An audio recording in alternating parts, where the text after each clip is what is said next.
All right, let me show you section 3.4, the concavity and the second derivative test.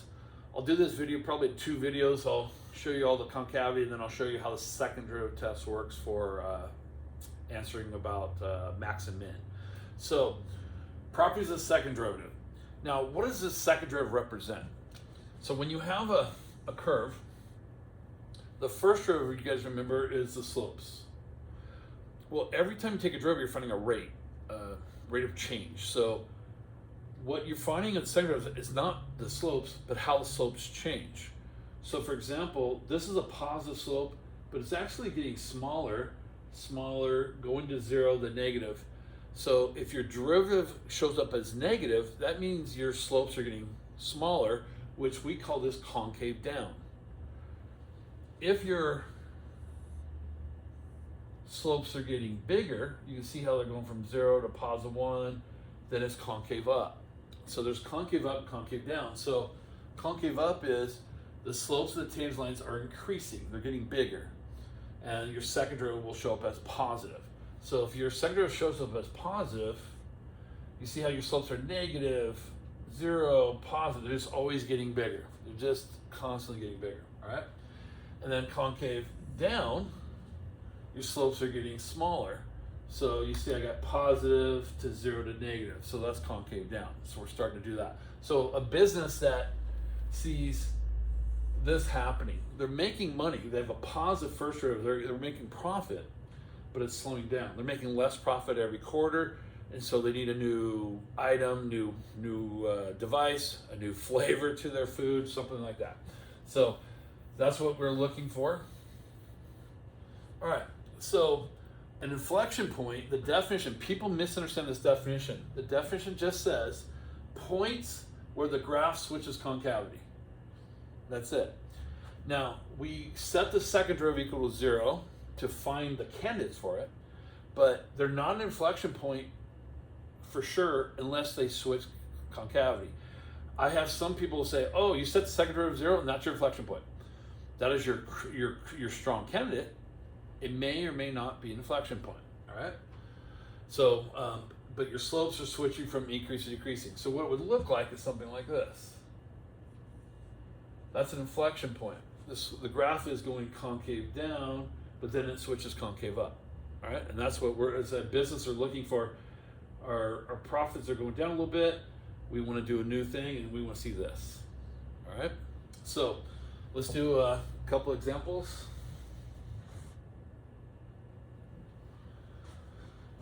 So we have this problem right here, and it says find all inflection points and when it's concave up and down. So I know I need to take a second derivative, but I got to take the first.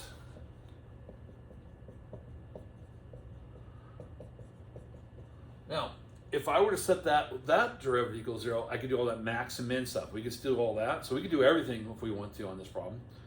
But if we just go to the second derivative,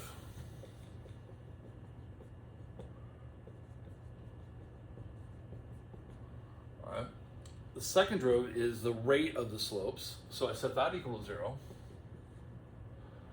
Factor out a 12x.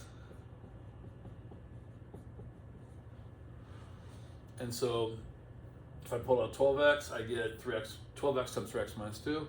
So my 2 points are called 0 and 2/3. Now they don't call them critical points. It's when the first derivative equals 0, they call it critical points. There's no name that I know of for the second derivative equals 0 that any textbook I've ever used has said. So I'm just going to refer to them as possible points of inflection.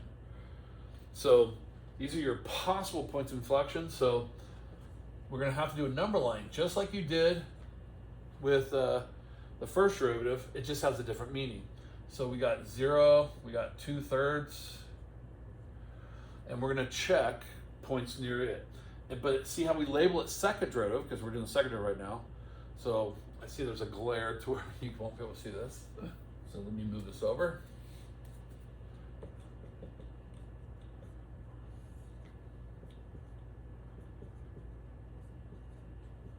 All right, so 0 and 2/3, sorry about that.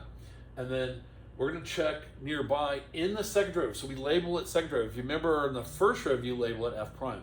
So this was our second derivative, and then we check points near it in the second derivative. So I plug in like -1, and I plug it in here, and I get negative times negative. So that's positive. 1/3 positive times negative.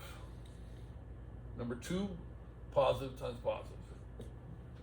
So we got sign switching every time here. So to be an inflection point, the signs have to switch. So this at 0, the sign switch, plus minus. So 0 is an inflection point, and 2/3 is an inflection point because the sign switch. So if the sign switch from positive or negative, it doesn't matter which order, they're just switching concavity. Kind of like the graph of sine is constantly switching concavity and cosine. All right, so it goes concave up, it's facing up, then it goes down, and then goes up. All right, and so this is a 4th degree equation, so it kind of looks like this. So that will make sense. You see the concave up, then the concave down, and the concave up. And that's kind of what's happening. So these guys right here are these guys when they switch, the inflection point when it made the switch. Okay? All right, so again, you have, these are points. If we want to graph them, to find a y value, you got to go all the way back to the original and plug those values in to get your point to graph it, your y value. So if I plug in 0, I get 0. If I plug in 2/3, I get -16/27. So I will graph those, and that's when the graph is going to make an inflection point. All right. So the plus and minus sign, what do they mean? They are when it's concave up, concave down. So I would list concave up from -infinity to 0, and 2/3 to infinity. Because if you get a plus sign, it's concave up, and then concave down is the minus sign, 0 to 2/3. So all we have to do is take a second derivative and set it equal to 0. So you did in section 3.3, you took one derivative equal to 0. You're doing the same thing, but it has a completely new meaning. All right. Sometimes the second derivative could be very messy, but for the most part, AP gives us pretty straightforward derivatives. I just want to see if you know what to do. All right, so let's go to this guy, and again, trig, let me move it up a little bit higher.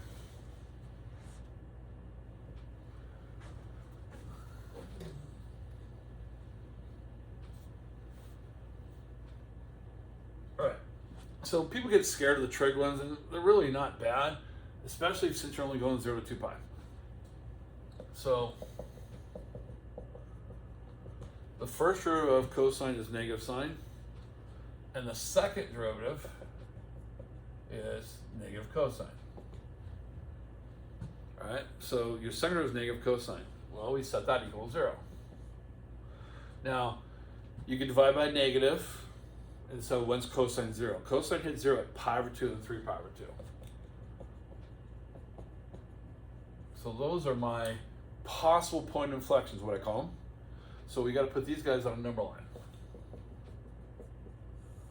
All right, so we put them on a number line, and we have 0, 2 pi. Don't forget, I almost did. Put your endpoints, 0 and 2 pi. So we have pi/2 and 3pi/2.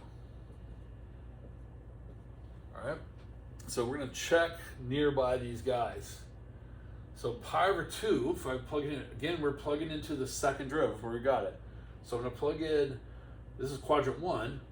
Cosine is positive, but there's a negative sign in front, which actually makes that section negative. Now this is quadrants 2 and 3. How about we'll just put, this time I'll pick a point. I'll plug in pi. Well, cosine pi is -1, and the negative makes it +1. Right? You can pick a point. And this is quadrant 4, and cosine's positive, but that negative makes it negative. That negative just switched all the signs. So, did the sign switch? Yeah, we still have inflection points and all that stuff. So we have inflection points, concave up, and concave down. All right, so pi/2 is an inflection point, and so is 3pi/2. So because they both switch signs.